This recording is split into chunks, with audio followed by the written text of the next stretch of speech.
Bonjour à tous, je suis Olivier Soulier, je suis médecin généraliste homéopathe depuis 40 ans. Aujourd'hui, je voudrais vous parler de quelque chose d'important.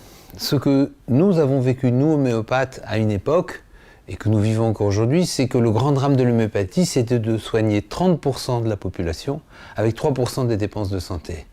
Le grand drame de la chloroquine, c'est que ça vaut quelques euros et que ça soigne. Ça guérit pas tout, mais ça diminue nettement la contagiosité. La problématique aujourd'hui, c'est le business model. On est dans un monde qui fonctionne avec des principes de business model, avec une quantité d'argent et des intérêts financiers absolument gigantesques.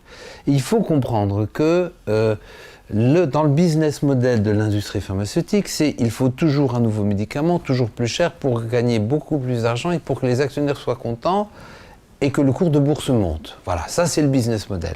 Si vous deviez à un moment trouver un traitement moins cher ou comme le propose Raoult, recycler des vieilles molécules qui sont très intéressantes, comme la chloroquine, qui n'ont jamais fait de mal et qui sont très intéressantes et qui agissent depuis 30 ans sur toutes les nouvelles zoonoses, où il y a d'autres molécules, hein, on a su ça pour les DMLA, etc.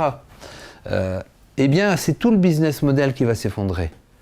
Et donc, je dirais qu'à ce niveau-là, l'industrie pharmaceutique se bat un peu le dos au mur. Imaginez un esclavagiste aux États-Unis au XIXe siècle. Quand un esclave s'échappait, il fallait absolument le rattraper parce que si un seul esclave s'échappait, on pouvait dire qu'effectivement, on pouvait sortir de l'esclavage. Si quelqu'un vit dans une dictature et une seule personne dit la vérité peut s'échapper, on peut sortir de ça. Si une prostituée peut quitter sa maison close, on peut quitter les maisons closes. Et donc tout ce qui est de l'ordre d'un système imposé, d'un business model imposé, il faut absolument éviter toute forme de sortie qui serait dramatique pour un système médical, pour un système pas médical, mais un système pharmaceutique qui serait mis en question, parce que le système médical n'est pas de cet ordre-là.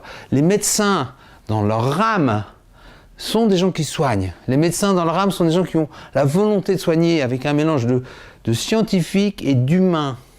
Et la médecine est une science avec un art. Et donc la médecine n'est pas du tout en question là. C'est le business model, je dirais ce n'est même plus la pharmacie qui est en cause. C'est l'économie business qui est derrière ça. Et je pense que les bagarres qui sont faites aujourd'hui pour empêcher un certain nombre de traitements, qui s'ils ne sont pas miraculeux, sont déjà positifs, et certains pays comme l'Allemagne, par exemple, les ont utilisés massivement, ou d'autres, même si ce n'est pas reconnu, eh bien, c'est le dos contre le mur d'un système qui veut s'imposer partout et qui se sent en danger. Mais effectivement, à nous, êtres humains, à nous médecins, de dire non, ce qui compte pour nous, ce n'est pas le business, c'est la santé des gens.